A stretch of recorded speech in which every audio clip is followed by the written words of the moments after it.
U.S. Air Force captain and pilot Charles Chuck Engel's heroism in war, a life tragically cut short at 26 years of age in 1971 while combat flying in Laos. Engel was the most decorated Raven during the Vietnam War, earning 2 Distinguished Flying Crosses, a Silver Star, and the Air Force Cross, the service's second highest award for heroism. Telling this story is fellow Raven Craig Duehring, who, as the longest-serving Raven at Long Tieng, flew combat missions with Engel. Duehring flew over 800 combat missions in Vietnam and Laos, earning 2 Distinguished Flying Crosses and the Silver Star. To learn more about the clandestine Raven program and their deadly combat missions, see my video, The Ravens, Mission and Men.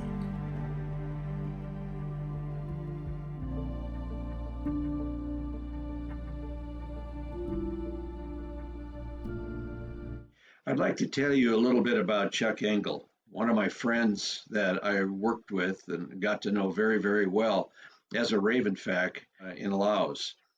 During that time, Chuck really established himself as a kind of a leader.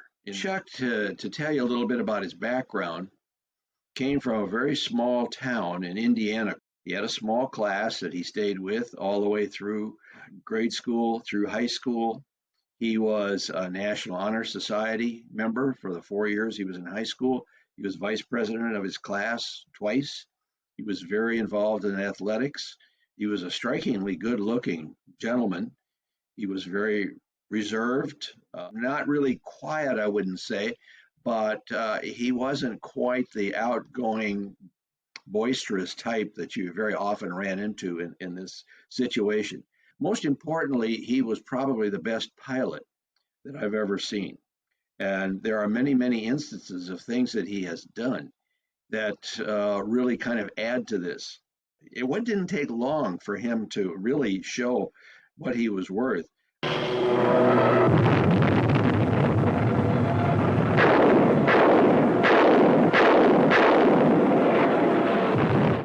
I'll go ahead and tell you the story about how he earned the Air Force Cross. Okay, so this was in June, June 20th of 1970. There was an OV-10 and an RF-4 that had collided. I think they were taking pictures of each other, to be honest with you. And the RF-4 made it back home. The OV-10 did not. He crashed on the plane to Jars. When the word came to us at Long Tieng, we were told he was down around Zhenquanville.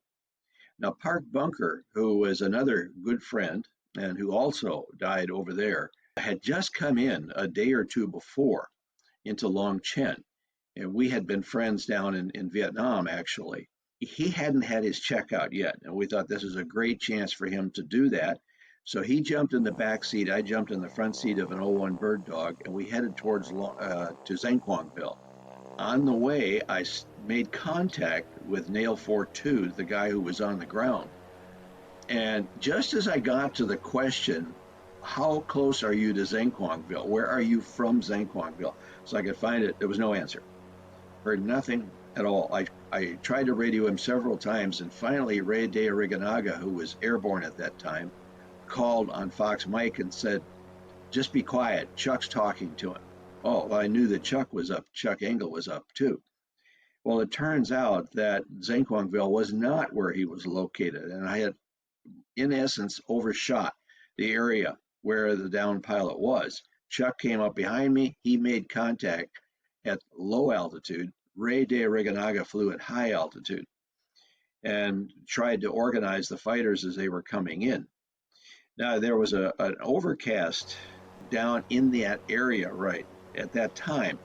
So Chuck was able to get down through a hole and get underneath it. And this was about 1,000-foot overcast, maybe even less. Chuck got down to about 25 or 50 feet. He was very close to the ground. He was not afraid of that until he actually found the Nail 42 and where he was hiding. By this time, Ray had brought in a number of fighters. These were A1s.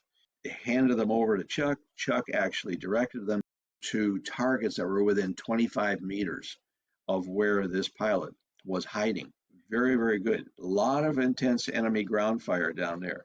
In the meantime, I would say that Park and I were listening to all this because my radios had failed. We were using survival radios, just sticking the antennas out the window, but we could hear all that was going on because it was on the guard channel. We would listen to this flight of two A1s as they put in their ground fire. The second set of A1s came in, and there was another target about 40 meters away. That's really very, very close. The guns were shooting. There was a lot of ground fire. Chuck was just constantly jinking, trying to stay away from it. It wasn't long before an Air America helicopter came in to try to pick up the downed pilot. And he was driven off by ground fire. He actually did take some damage, and a second helicopter came in. This man attempted to pick up the downed survivor. Suddenly, just as he got into the hover, screamed out that he was taking some enemy ground fire, and Chuck could see this gun that had opened up and had been hiding in an area all along, very close to that, and now was cutting loose on the helicopter. Chuck made the decision to fly between the gun and the helicopter, and in the process, he got hit. And one of the rounds actually came up through the wing root on the left-hand side of the pilot. It came into the cockpit close to his head and nicked the gas line, and that the fuel started rushing out. And it was rushing down the side of the aircraft on the outside, but it was also rushing down on the inside. So it covered and drenched Chuck. Well, when I heard that, and I'm talking on the survival radio, I said, Chuck, your radios are on the floor. Shut them off. Just listen to the UHF. Try to use it as little as possible. Don't use the FM radio. Don't use the VHF radio. He continued to put in airstrikes while this second helicopter pulled off and went home. This went on for a little while till finally Chuck says, I have got to go back. I'm running out of gas. So I said, look, I'll follow you back and let me make the phone calls, all the radio calls. And I'll get you into the area where you can land, get you to the Long Tieng. So we flew back kind of on Chuck's wing. And once we got over the third ridge line, which there were 3 ridges that we had to go over, Chuck suddenly heard his engine quit. What had happened, he'd run out of fuel. But fortunately, the airstrip was below him. So he just circled the aircraft once or twice and got down and dead sticked the aircraft onto the runway. He jumped out of the aircraft, got into another one, and then took off to continue the search and rescue. He's still soaked with gasoline, but at least this aircraft is not leaking gas. We had to wait just a little bit. So we took the radio out of his aircraft and put it in mine, and Park and I went back to watch the rest of the rescue mission going on. By this time, Chuck was there, and he put in some more airstrikes. These were F4s this time. And after a couple of hours, the U.S. Air Force rescue forces were up there. It took them a long time to come up from Thailand to get up into northern Laos. And so they set up what we would call a classic pickup, which was the A1s flew in, dropping smoke, some sort of smoke, and creating 2 walls all the way down to where the pilot was. The helicopter could come in then between these 2 walls of smoke. Obviously, the guns couldn't shoot at him because they couldn't see the helicopter. Went in and actually picked the guy up and came back. Now, Chuck earned the Air Force Cross for that.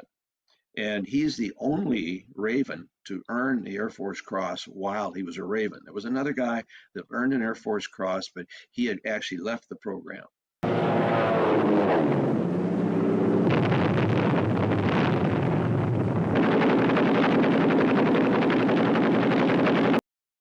There's a couple problems with flying low.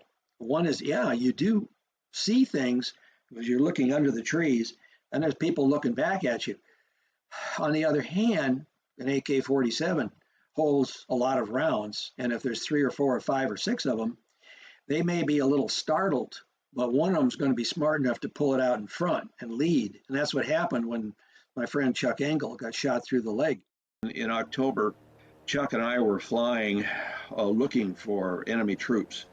And finding none, he decided that we would do what they call a high-low. He would fly low, down around 25 or 50 feet off the ground, down a valley, and looking to the left and to the right, he would spot these troops under the trees with their startled looks. I would come behind at a high altitude so that in case he got shot at, I could put a rocket down.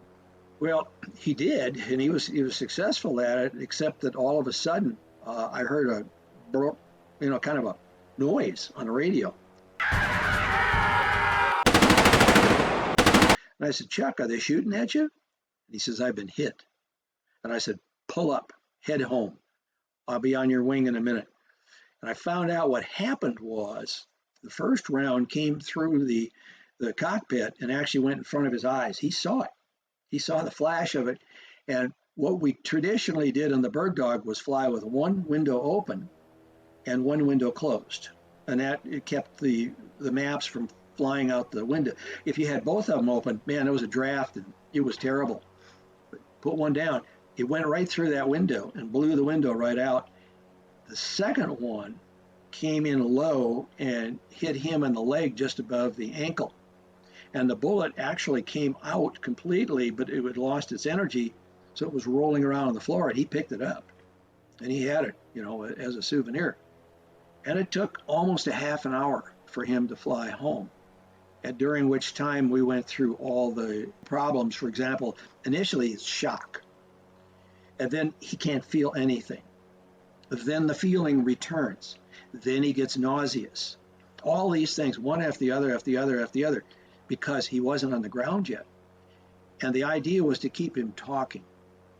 And so I asked him stupid questions like, what did you have for breakfast? Where did you sit at the table?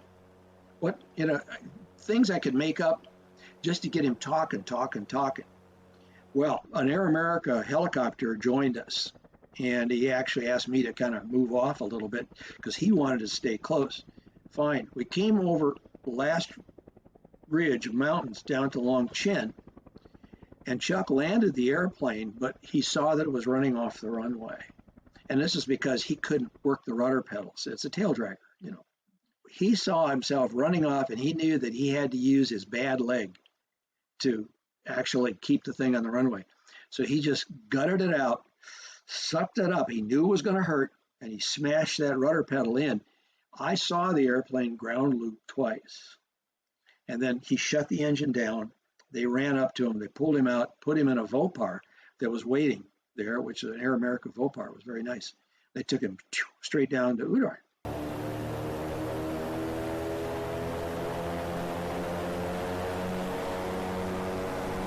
He came back to us. He would refuse to tell his family that he had been injured, that he had been wounded. It took about 3 months for him to recover, first in a wheelchair, then on crutches, then with a cane, and he came back to flying and flew a Silver Star mission after that, before the end of his tour. Okay, so it was just after the January in 1971, the 2nd of January, I believe, when a fast FAC, this is an F-4 that was used for forward air control missions, usually in North Vietnam, but sometimes up in northern Laos, was actually shot down. Chuck was up and was able to locate where the pilot and the weapon systems operator were located on the side of a hill.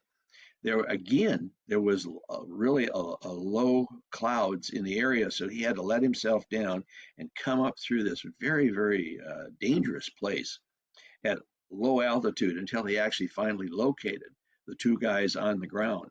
He directed a series of fighters, A-1s and eventually F-4s, down in the area to actually drop their napalm close. In fact, they were so close to the pilot that he actually burned his boot, from a drop of the napalm splashed up on his boot. The weapon systems operator had napalm within 3 or 4 feet of it. It was just incredible what was done. This was late in the day. They were not able to pick up the 2 survivors, and so the 2 survivors spent the night out there in the field. During that period, the North Vietnamese moved in a lot of anti-aircraft guns, including a 37 millimeter. And then the next morning at 04:30, Chuck took off in the dark, just by feel, to fly up that way. Chad Swedberg was right behind him, but Chad ran into engine icing problems and had to bring the aircraft back. I took off sometime later as a backup, and there was another man with me, and I'm sorry I don't remember who it was. And we got up there before dawn. Chuck, by this time, had actually started putting other aircraft in, and they had to suppress this 37 millimeter.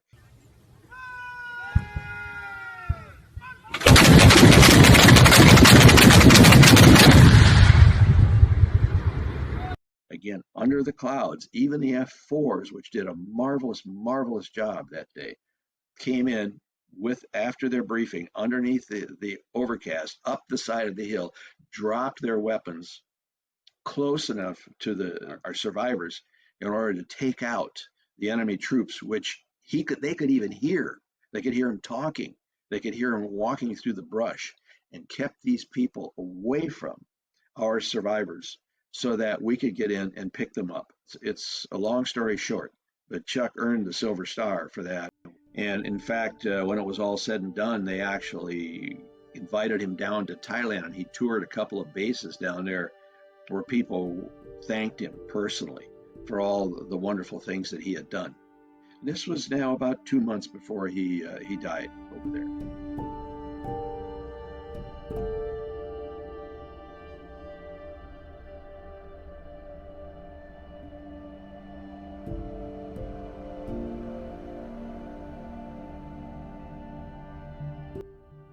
So Chuck was approaching the end of his tour and was getting ready to head home, and had actually moved down to Vientiane to finish up some of the paperwork that was required, and had gone back to Long Tieng to pick up an aircraft to bring it down for maintenance.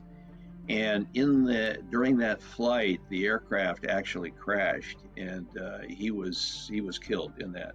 So it was an accident and not shooting down of the aircraft that took his life about a week before he was ready to go home.